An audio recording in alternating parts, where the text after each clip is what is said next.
one thought at a time. Good evening, everyone, and welcome to the Changing Minds Online Empowering Women series. It's Jessica. How you doing tonight, Akina?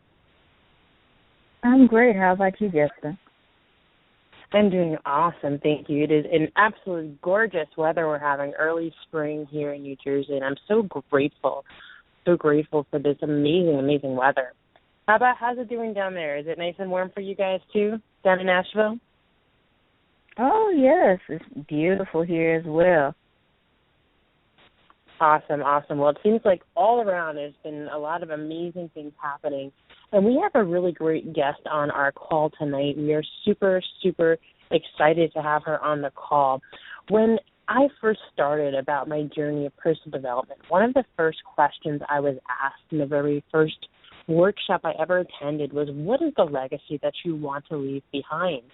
And whenever we're thinking about creating a business, we're thinking about taking our life to the next level, we know that the reason that we matter, the reason why that we get to live the life we want to live, the reason why we're making a difference is really because we're being in contribution. And through our actions, through our life, and through whatever we create and leave behind, we're creating and we're leaving a legacy that will live and extend way beyond our years. You know, I was reading today Napoleon's Hill, Think and Grow Rich.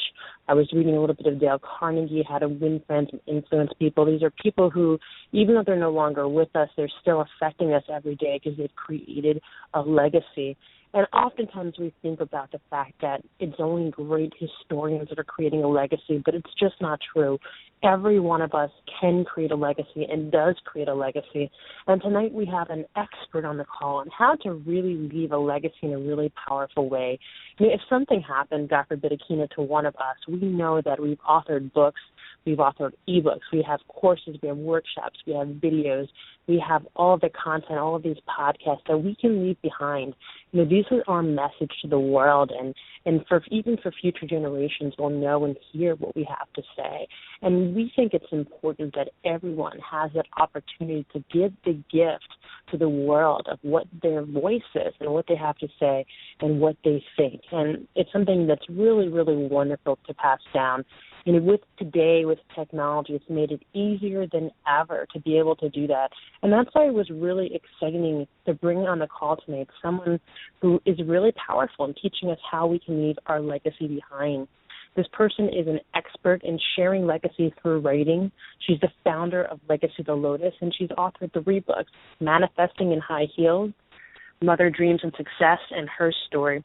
She's also an amazing friend. She's a mother. She's a grandmother. She has a little baby granddaughter expected on the way. It's an honor to welcome Adrienne Santana on the call tonight. How you doing, Adrienne? I'm doing great. Hi, Jessica. It's an honor to be here. Thank you. Thank you as well. And, you know, for anyone listening tonight, and one of the first questions that I think people come up with when they're talking and thinking about legacy is, well, me, really? I get to leave a legacy? Why would I get to leave a legacy? Who wants to hear what I have to say? And before we get into the details of how to go about leaving a legacy, for anyone that's listening in and really not quite sold yet that this podcast is for them, that they're important enough, they matter enough to have a legacy and leave a legacy, you know, speak to them a little bit. I'm sorry. Say that again because it was a little bit hard to hear. I apologize for that. No problem. I was asking if someone is on the call tonight and they're thinking, do I really get to leave a legacy? Is this for me? You know, isn't that just for people that have higher levels of education and more degrees or more money or better positions in power? You know, is a legacy for everybody or is it only for some people? Absolutely. It is for every living being on the face of this earth, and I really do believe that. It's funny that you asked me that question right off because, you know, one of my favorites, and I think he is my ultimate favorite, and I know that it sounds odd, but is the Dr. Seuss books. And, you know, something that a lot of people don't even realize is that when he started out, he was rejected 27 times before his first manuscript was picked up. And it was almost by chance, or, yeah, I would say chance, that he had, and to think I saw it on Mulberry Street, published. And he actually, the day that he signed the contract for that, was thinking about burning it because he had been rejected on it 27 times. You know, and I often think of that and I reflect on that little tidbit about him because in my own life, as I'm sure in many people's lives, authors and artists alike, business people, entrepreneurs, no matter what we're doing in life, whether it's growing up or growing old, there are times where we feel like doing that, you know, just burning the manuscript. But it is so important that we don't. And I often think about the gift that my own mother has given me, you know, talking on the phone or sitting over a cup of tea or, you know, going on a little shopping trip in the afternoon with her, and just those bits of knowledge and understanding and wisdom. That is her legacy to me as my mother and me as her daughter. That is something that I will carry on with me. But what a wonderful gift it would really be to have her words in writing, you know, to have them recorded, to have them bound, something that I could not only keep for myself but pass on to my children and their children. So I believe 100% everyone has a legacy to leave. Wow, Adrienne, you know, that is powerful. You know, and people really don't think about those small, intimate moments as being part of their legacy. I know I recently lost my grandmother, and she used to give us all kinds of wisdom and knowledge just sitting there in front of the stove cooking or watching TV when it's sky high because she couldn't hear. But, you know, she would give us knowledge and she would give us wisdom, and now we all are sitting here looking back at those moments, even though we thought they may have been small at the time or we really didn't pay a lot of attention to them. Now that she's gone, that is her legacy. And a lot of people don't really they really don't take that into account. And so with that being said, how do you harness those special moments? How do you put those together so that you could keep this, ongoing for your children and your children's children? Well, it's funny because the older that I've gotten, the more I do recognize those moments like you're speaking of, you know, when you're sitting in the kitchen, you know, listening to your grandmother or your mother as you're cooking, and it's I wanted to just make one little note. Cooking and food is what I consider a nonverbal language of love. I mean, I think we can all agree on that. Yes. I don't know anybody who doesn't love food and the taste of it, but just the act of cooking and sharing in it and sitting over a family meal is just a language that we can all understand. But as far as harnessing those moments, you know, I came to a point where it actually started to overwhelm me because I realized how many of those moments we actually have in every day. And, you know, I found myself being inspired, you know, just in the middle of the day, whether I was driving down, you know, the highway listening to the radio, or I was on the phone, you know, with my sister, or even just sitting down, you know, quietly by myself. These little tidbits of thoughts and what really touched my heart would start to come, and they just seemed to come a lot quicker as I got older, and I learned to recognize them and appreciate them. And so for a while I became really overwhelmed. I'm like, oh my God, I can't even keep up with my own inspiration. And so one of the things that I started doing is, you know, I know it's old school. I know it is. But you know, the little 3x5 cards to just jot down those notes and put it in a box, or if you have to tear off, you know, a piece of paper or a napkin, to jot them down and store them all in one place. Because even though they don't make sense at that moment,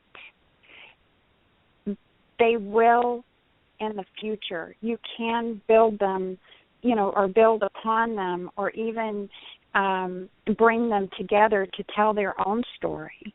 My grandfather was famous for leaving my mother little notes in the morning. After my grandmother passed away, he moved in with my parents, and she would wake up every morning to her first cup of coffee, and there would be a little note on the counter saying, what today's weather is, and just some silly little tidbit, good luck, break a leg, or, sometimes something a little more sentimental.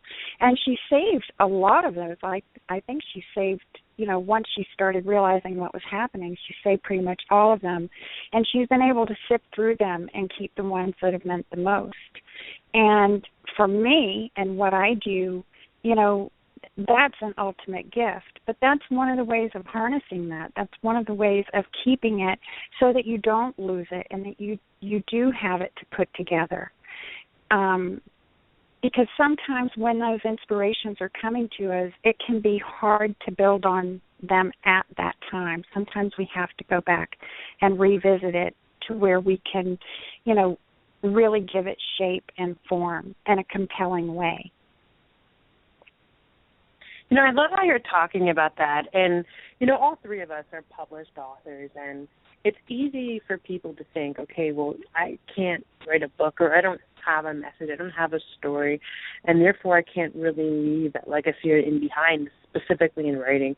Now, I don't believe that's true. I believe that everyone has a book within them and a story within them and something they're an expert about. But even so, it doesn't require, in order to leave a legacy, that you do, like you said, that type of large gesture. You don't have to have a best-selling book in order to leave a legacy.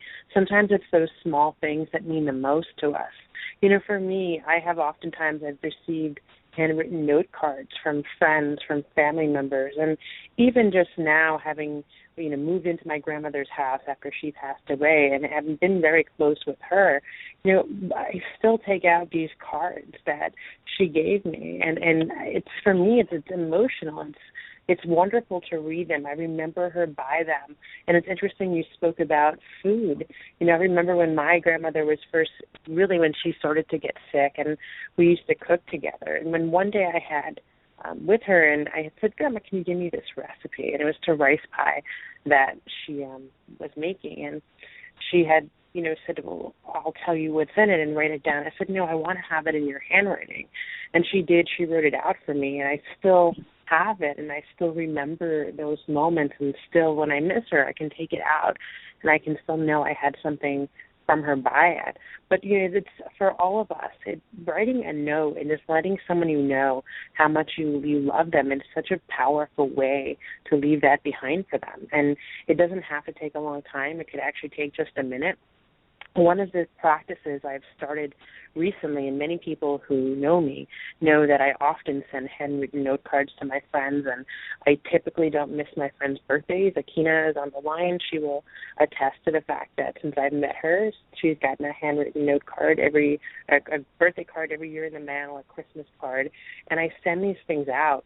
And one of the practices I've got into recently, because the nature of my predominant business where I make most of my money and work full time, is I have a lot of time in my car where I show up to appointments, and I might have 3 minutes, 2 minutes, 5 minutes, and I'll write a note card to someone that I love, and I have in my car, in my glove compartment at all times, I have just envelopes, and there's with cards in them, and they're already stamped. They have already my mailing address and name on them, and they're written out to specific people, to friends, and I'll just make a list sometimes of 30, 40, and I'll just throw them in my car, and then when I get somewhere, I might have only 30 seconds or 1 minute, but I can write out a note and just say, hey, I'm thinking about you. I love you. I want you to know you've made this difference in my life. And then I put it in the mail, and I find myself almost every day doing this. And when you're thoughtful and you're organized about it and you're planning to do it, it doesn't take a tremendous amount of time or effort, but it can make such a dramatic difference and impact on someone's life.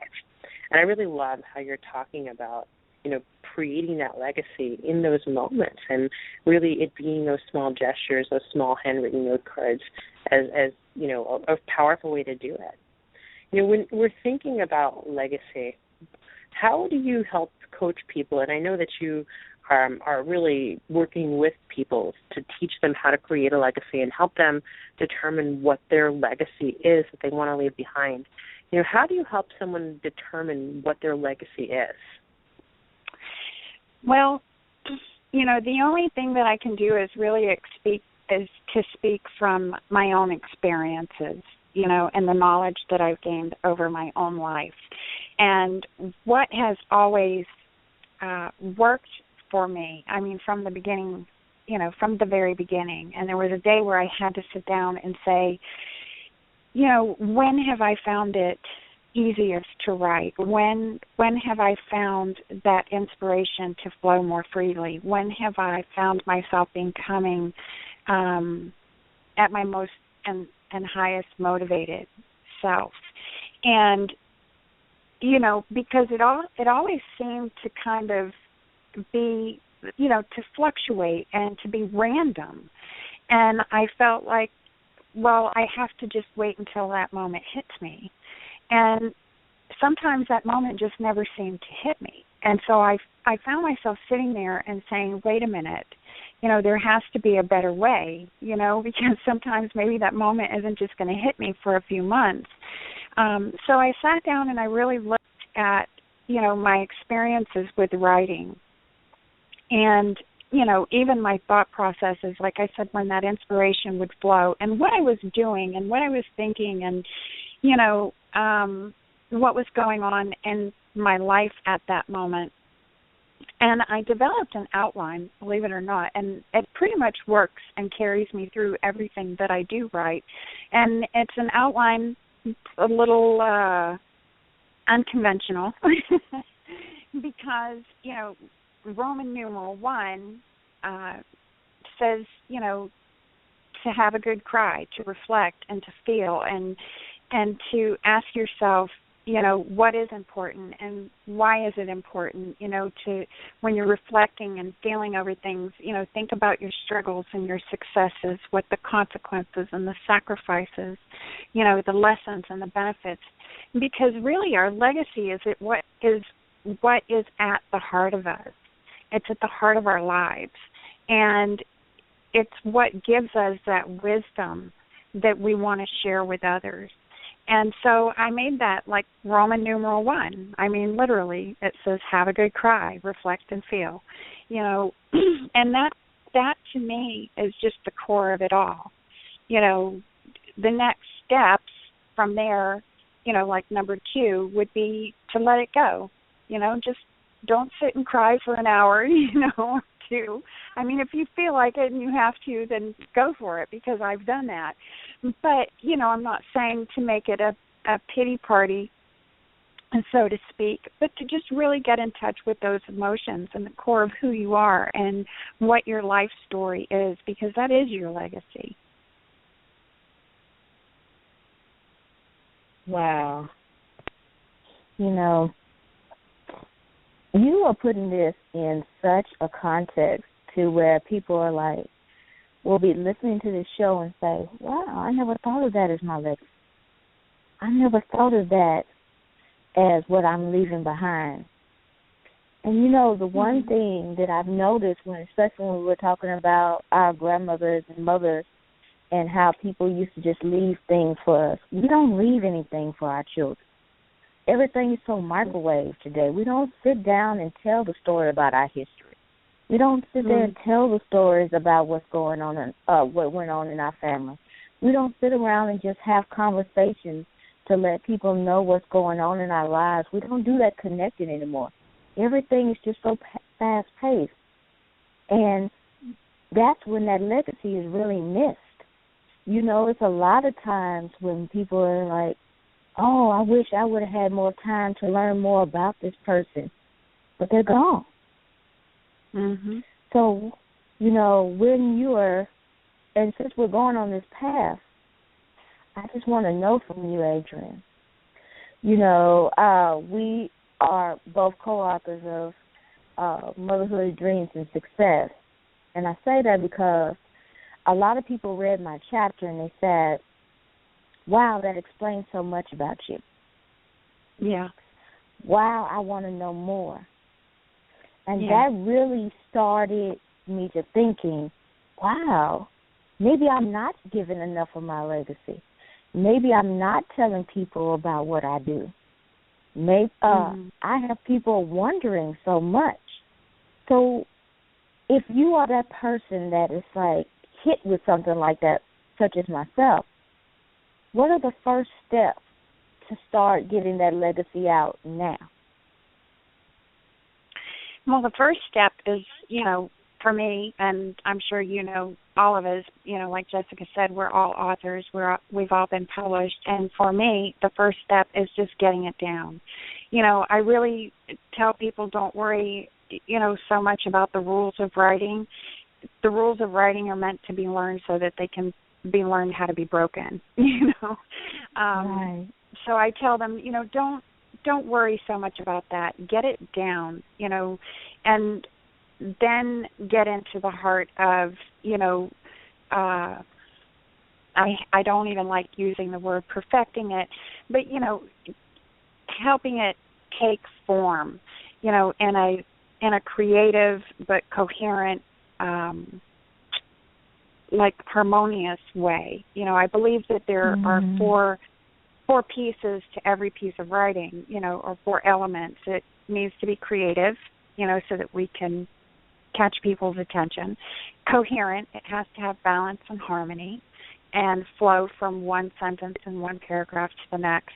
And captivating, we have to captivate our audience's, attention and, their emotions and their thoughts. I use the example of driving down the road listening to, one of your favorite songs or just listening to the radio. How many times do you find yourself either humming along or daydreaming as you're listening to this song? It's because the story in it captivates your mind. It provokes thought. And that is your final element. It's to compel your audience. So, before you get into, really helping your writing take that form, first and foremost, I tell people just write it, because nobody is going to be able to write it for you. I mean, you can hire ghostwriters and, what have you, but even if you do that, they're going to want to hear it from you first, because your legacy is unique to your experiences, your perceptions, your interpretations of those experiences. So nobody's going to be able to write it entirely for you. You have to get it down. You have to write it, first and foremost. Then worry about, seeking help with syntax and the so-called rules of writing, because that's the easy part. Oh, my goodness. Yes, Adrienne. People really don't think a lot about that, about the flow and the mechanics. They just think, oh, I'm just going to write this book and this is going to happen and then people are going to buy it. But they don't think about the flow and how when the person reads it, they need to be swept away into the story. They need to feel those emotions through those words. They need to be captivated by all the emotions that you're feeling, that you put into those words. They have to know that flow. You really brought a lot. Please. You really touch on one of the keys that, I believe is, the most powerful tool we have, and that's storytelling. Storytelling has been used since the beginning of time. We use it today. You look at even the debates. My God, these people, when they hit one another at the debates, they're using personal experiences. They're being creative. They're telling a story about the other person. Now, whether that may be truth or or not, I guess is, I don't know, up to whoever's listening. But the point is they're telling that story, and that will either evoke the, say, anger or compassion or passion in the audience, and that's what compels us to reach a goal, a desired goal. So, that story that's behind our songs, the story that's behind the entrepreneur and their struggles and their successes of starting up that first business or that 10th business, the consequences and the sacrifices that we make as parents and grandparents or even children, because, children we, sacrifice for, our families and our parents even. So, the lessons and the benefits of just growing up, and whether you're going to school or you're starting a new job, there's a story in that. And that story is what is creative. It's specific. It's unique to each one of us. And it is what captivates our audiences and compels them to reach a desired goal. Wow, Adrienne, that was awesome. And we're about to, as we're winding down, I want you to give your takeaway to someone who is trying to find their legacy through writing.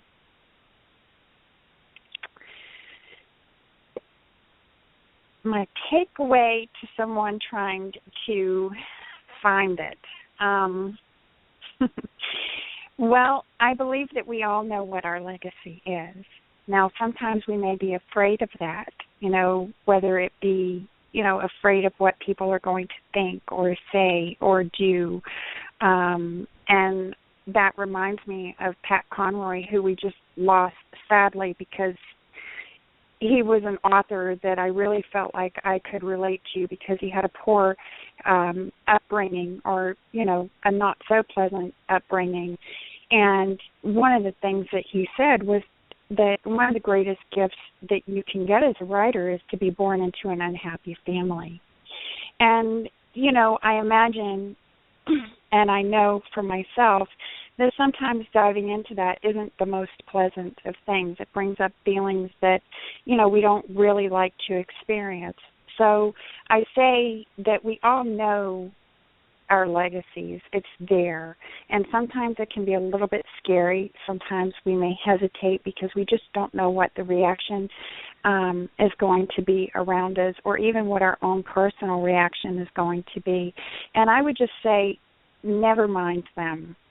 Be like Dr. Seuss. Let them reject you 27 times. Even Pat Conroy's mother picketed his book signings, and said, don't buy this book. Because he wrote about his personal history, his experiences. He left his legacy to the world, and that's what we're going to do. And it's not always going to be, roses and peaches and cream. Sometimes our story, and most oftentimes, it will cause a little friction, but just never mind that. Well, thank you so much, Adrienne, for being on the call tonight. It was truly, truly a pleasure. And if Adrienne said something tonight that resonated with you, please find our podcast on ChangeYourMindsOnline.com. You can also find it on Stitcher, Tuned In, and, of course, our YouTube channel. So, Jessica, do you have some parting words before we end? Adrienne, I just want to thank you so much for being on the call. It was amazing, and I'm really just excited that all of our listeners now have some ways that they can go and create a legacy in their lives for the people they care about. So thank you so much. Thank you, ladies. It's been a pleasure and an honor. Again, thank you very much. Absolutely. It was our privilege and honor. And, I just want to I always end our calls the same way. And I just want to thank our audience for calling in tonight and listening to this call in podcast mode. We love you guys. We do this for you. We're so grateful that you allow us to be part of your journey. So on that note, God bless. Make it a really be with you on Sunday for our Empowering Faith series. Have a great night, everybody. Good night. Good night, everyone.